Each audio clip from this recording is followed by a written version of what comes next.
দেখেন এখন হচ্ছে রাত 9:24 বাজে। রাত 9:24 বাজে। তো আমি রাফিরার আনাসে সন্ধ্যার একটু পরে, মানে এশার আজানের আগে সন্ধ্যার একটু পরে দুই ভাই পেট ভরাই একদম ভাত খাওয়াই দিয়েছি। তো ভাত খাওয়ানোর পরে ওরা ঘুমাচ্ছে না, আজকে খেলা করছে, কেউ টিভি দেখছে, কেউ। এখন 9:24 বাজে, 9:30 পিড়াই। তো খিদাও লেগে গেছে, অনেকক্ষণ ধরে খেয়েছে সেই সন্ধ্যার সময়। তো ভাবলাম যে ঘুমানোর আগে ওদের একটু নুডলস রান্না করে দিই, কারণ সন্ধ্যার সময় ভাত খাওয়াইছি, এখন ভাত খাওয়াতে গেলে আর খাবে না নে। তো তার জন্যই দেখেন নুডলসটা প্রতিদিন কিন্তু এরকম বেশি করে পানি দিই, বেশি করে পানি দিয়ে এই নুডলসটা যেই হালকা সেদ্ধ হয়ে যায় সেই মশলা দিয়ে দিই। তো আজকে ভাবছি যে প্রতিদিন একরকম করে খাওয়াচ্ছি, তো আজকে শুকনো করে রান্না করে দেবো, যে কোকোলা নুডলস যেভাবে আমি শীতকালে রান্না করি সেইভাবে।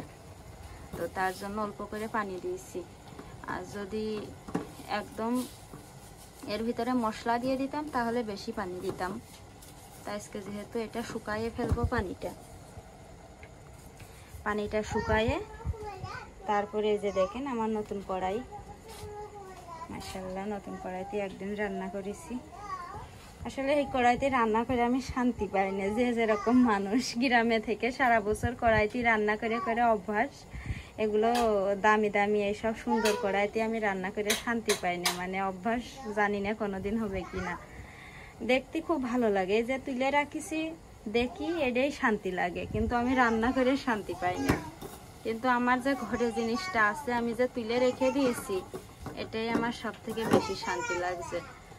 শখের রান্না করব মাঝে সাঝে, কিন্তু প্রতিদিন আমার এইসব কড়াইতে রান্না করলেই আমি শান্তি পাবো না। তো যাই হোক, দেখেন 2টা কাঁচামরিচ দেব, আর এই যে 2 প্যাকেট মশলা। তো এটাই রান্না করবো। দেখেন সেদ্ধ হয়ে গেছে, সেদ্ধ হয়ে গেছে। এখানে নামাইয়ে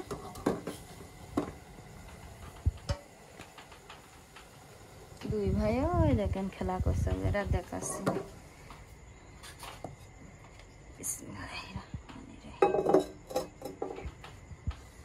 ও তো পেঁয়াজ কাটিনি আর কাঁচামরিচ কাটিনি, আমি চুলো বন্ধ করে দিলাম। কাঁচামরিচ আর পেঁয়াজ আগে কেটে নি।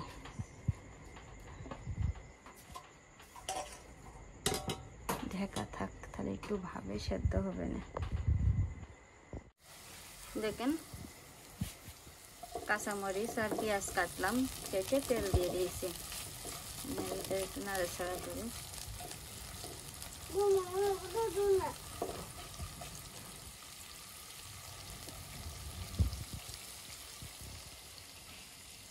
সয়া সস দেব, ভালো লাগবে নাকি খারাপ লাগবে না আল্লাহ জানে।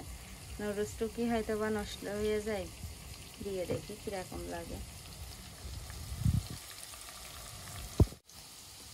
দেখেন পেঁয়াজ আর কাঁচামরিচটা ভাজা ভাজা হয়ে গেছে পিড়াই। এখন আমি এই যে একটা ডিম দিয়ে দেবো এর ভিতরে।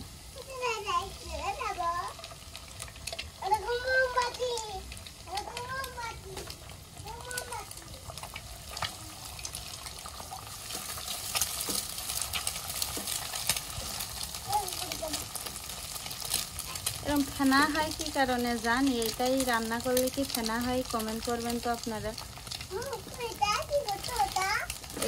এই কড়াইতে এর আগে যেদিন গোশ রান্না করিলাম খুব ফেনা। নুডলস রান্না খাতি মন চায় না, ওই শীতকালে অনেক রকমের সবজি দিয়ে রান্না করি, ওই সেই শীতকালেই খাই শুধু। আর এই গরমকালে কিংবা অন্য সময় যে এসব নুডলস আমি খাই না, শুধু আমার এই শীতকালের এই সবজি নুডলস পছন্দ।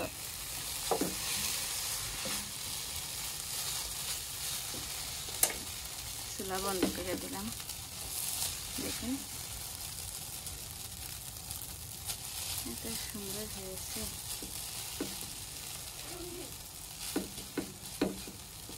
এখান থেকে রাফিরাবুর জন্য একটা বাটিতে উঠাই রাখবো, আর রাফিরা রানাসে দেব।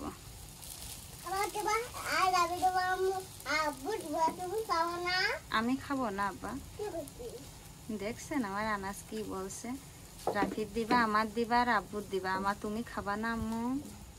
আমি খাবো না আব্বা। কেন, আমি খাবো? আচ্ছা তুমি বলেছো, আমার এতেই শান্তি লেগে গেছে আব্বু, খাওয়া লাগবে না আমার। তো দেখেন এই যে আনাস আর রাফি দুই ভাই মাশাআল্লাহ এখন নুডলস খাতি পেয়েছে। খাও আব্বু খাও। আচ্ছা তোমার আমি খাওয়াই দিবা না, তুমি খাও আব্বু। তুমি খাও একা একা বসে বসে খাও, তুমি তো ছোট মানুষ আমি জানি, মাঝে মাঝে তো কও তুমি নাকি বড় মানুষ। নুডলসের মশলা দেখেন রাফি হচ্ছে সুই সুতা দিয়ে সেলাই করেছে। এখন আমি কি করে খুলবো, এরকম কাজ করলে কেন? এই পাশে রেখে দাও, খাওয়া শেষ করলে পরে আমি খুলে দিবা নেবো, এখন পাশে রেখে দাও। ওর ভিতর নুডলস মশলা দিয়ে আছে, মশলা দিয়ে আছে আব্বু। খাও খাও। কেন, ওই যে সেলাই করবা? রাফি খাবার সামনে রেখে খেলা করো না।